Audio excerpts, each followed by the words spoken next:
हमारे यहाँ पर जो बिजनेस कम्युनिटी बैठी है पेशावर से कराची तक, मैं आपको बिल्कुल सदके दिल से अर्ज करना चाहता हूँ कि मैं और मेरी हुकूमत आपकी खिदमत पर माबूर हैं। हमें तवाना करना है, हमें एम्पावर करना है, हमें आपको आगे बढ़ाना है। उसके लिए जो कुछ भी हमसे बना इंशाअल्लाह हम आपके कदमों में निछावर करेंगे। लेकिन जब आप कमाते हैं, अल्लाह ताला आपको अपना 100 गुना नहीं 1000 गुना और आपको दे, क्योंकि फिर आपने वापस कौम के ऊपर आपने लगाना है, कारखाने लगाने हैं, आपने एक्सपोर्ट्स करनी है। तो वहाँ पर टैक्स भी जो है वो एक लाज़िम मलज़ूम है। अगर हम टैक्स नहीं पे करेंगे और कर्ज़े लेते जाएंगे तो फिर आने वाले वक्तों में सब हमें बाय बाय कह देंगे। आज वक्त आ गया है कि आज आपने अपने ज़ोर बाजू से अपने मुखालफिन को भी, अपने जो आपके जो साथी हैं उनको भी आपने ये पैगाम दे दिया है कि we have the capacity to turn around things through dent of hard work and untiring efforts. तो वहाँ पर टैक्स मुहैया करना देना ये हम पर सब पर लाजिम है।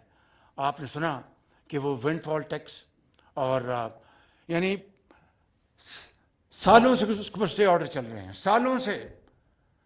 और फिर हिम्मत बांधी इसी टीम ने, कोई जादू मंत्र नहीं है, कोई और तरीका नहीं है, मेहनत से, कमिटमेंट से इसी टीम ने, जब लॉ मिनिस्टर, अटॉर्नी जनरल और FBI के चेयरमैन सब मिल गए, इकट्ठे हो गए, बैठे कमरे में कि भाई किस तरह करें। मैं गया चीफ जस्टिस ऑफ पाकिस्तान, उनकी खिदमत में हाज़िर हुआ, उनको ये गुजारिशात की और मैं समझता हूँ कि उन्होंने एक लम्हा ज़ाया किए बगैर मुझे कहा कि वज़ीर आज़म आप आए हैं, ये आपका नहीं, ये पूरी कौम की ये जिम्मेदारी है, ये मेरी जिम्मेदारी है। मैं इंशाअल्लाह इंसाफ का जो करीना उसको प्रमोट करते हुए मैं इंस्ट्रक्शन दूंगा कि इंसाफ पर मबनी फैसले जल्द किए जाएं। उसके बाद सिंध हाई कोर्ट का स्टे खारिज हुआ। 23 अरब रुपए एक ही दिन, 23 अरब रुपए थे, शाम को 23 अरब रुपए खजाने में मौजूद थे। माजी में अगर देखें तो मिली भगत से स्टे ऑर्डर और फिर अल्लाह खैर सल्ला। मैंने यहाँ पर FBI के चेयरमैन बैठे हैं और गवर्नर स्टेट बैंक यहाँ मौजूद हैं, यहाँ पे गवर्नर स्टेट बैंक नहीं है यहाँ पे। तो मैंने उसी दिन फ़ोन किया और मैंने इनको एक मिसाल सुनाई, मैं आपको सुना देता हूँ। हुआ ये कि लाहौर में ऑरेंज लाइन बन रही थी। वहाँ पर एक था कॉन्ट्रैक्टर, नाम मैं नहीं लेना चाहिए कि मुनासिब नहीं, कोई हमें पब्लिसिटी नहीं करनी, अल्लाह ताला पर्दे रखता है तो हमारी क्या मजाल है।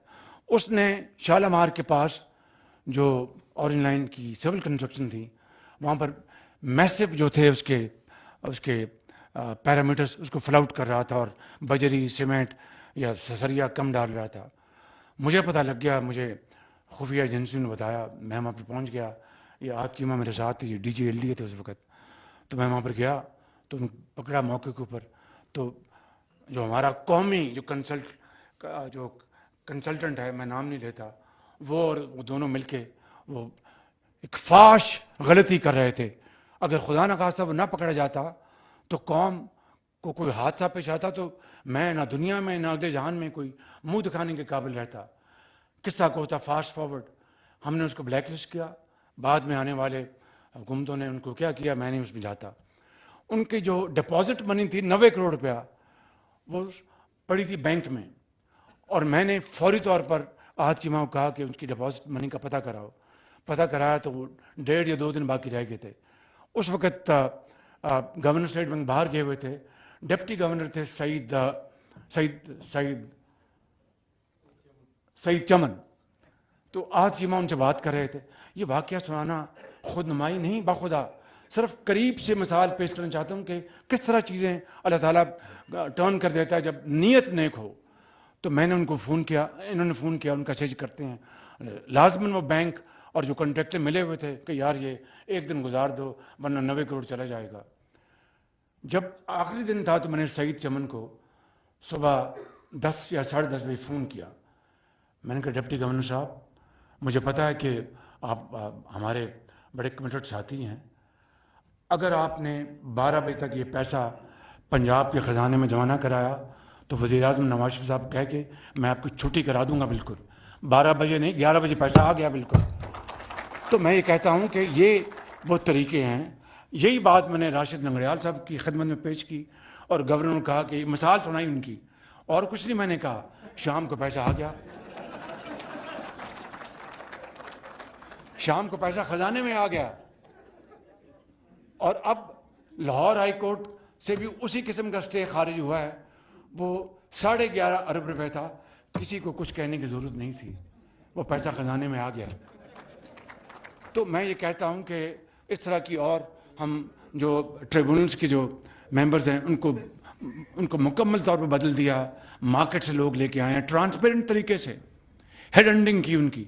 मैं किसी तफसील में नहीं जानता, यहाँ पर बात को ख़त्म करता हूँ कि जब तड़प हो, जब दिल में एक आग जल रही हो कि मैंने कुछ करना है, तो अल्लाह ताला फिर मदद करता है और फिर वो चीज़ें हो जाती हैं। मेरे बुज़ुर्गों, भाई और बहनों, इस साल अक्टूबर यानी जून 2024, पिछले साल 2024 में जो घरेलू सार्फिन थे उनके लिए बिजली की कीमत 48 रुपये 70 पैसे थी जून 2024 में। वो इस वक्त 45 रुपये 5 पैसे पे है फी यूनिट। ये ऑल कंज्यूमर्स की बात कर रहा हूँ। आज घरेलू सार्फिन के लिए इस 3.5 रुपये की जो कमी हुई जून 2024 से लेकर आज तक, उसमें मज़ीद आज इजाफा 7 रुपये 41 पैसे फी यूनिट उसको हम मुहैया कर रहे हैं अल्हम्दुलिल्लाह। कभी गलती इंसान से हो जाती है, वो कमी समझ रहे हैं बिल्कुल।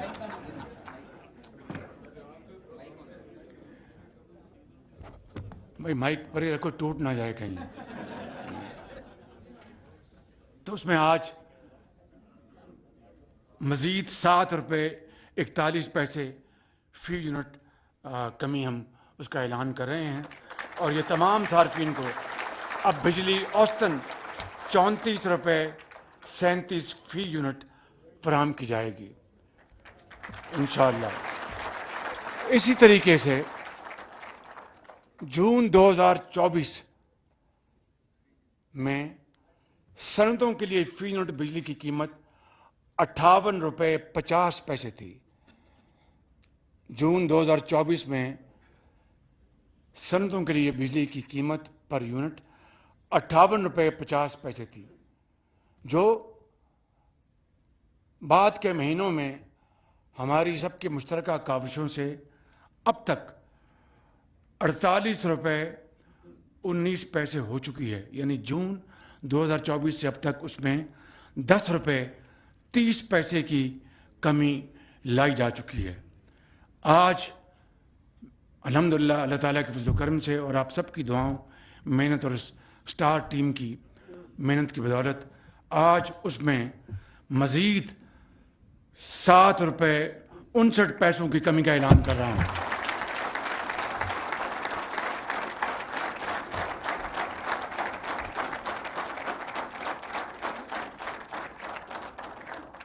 मैं इस हवाले से तमाम घरेलू सार्फिन, नौजवानों, किसान भाइयों, सनती और कारोबारी बरादरी और बुज़ुर्गों और बहनों सबको इस अदना रिलीफ, अदना मैं इसलिए कह रहा हूँ कि ये बड़ी काविशों से, इन जेन्युइन मेथड से ये हासिल किया गया है।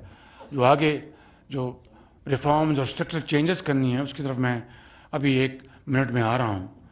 ये उसकी बदौलत आज ये उसका ऐलान किया गया है। अल्लाह ताला इसमें बरकत डाले और आप सबको मुबारक हो। और इस तरीके से आप अपनी जो सनती लागत, ज़रूरी लागत, एक्सपोर्ट में आप ज़्यादा बेहतर तौर पर मसनूआत को कंपटीशन के मुकाबले में ला सकते हैं। इंशाअल्लाह आप दिन रात मेहनत करेंगे तो उसमें अल्लाह ताला बहुत बरकत डालेगा।